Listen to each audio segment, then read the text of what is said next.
Can a roller set be a protective style for 4C hair? Yes and no.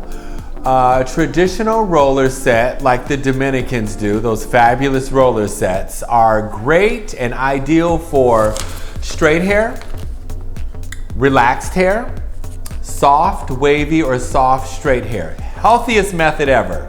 As long as you don't need intensive, excessive heat to get your kinky hair roots or whatever it is straight through blow drying, which is where you get breakage and heat damage. The right type of roller set for kinkier 4C textures is first blowing conditioners and oils into the hair, then doing a rod set or a roller set on that texture. If your texture does not go around a traditional roller, when it's super wet and it does not go around that roller smooth, then it's not going to dry that way.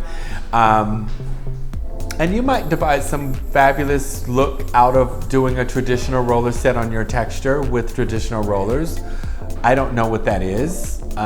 So I would opt for more kind of rod sets to get more spirals, or what are those long bungee flexi rods? Flexi rods are great. Is the same method used for traditional roller sets? Is the same different roller used for kinkier, curlier textures to get other results? But yes, learning how to prep your hair determined by your hair texture will get you a great roller set and is a protective style. Yes, you are correct, if you understand what I mean.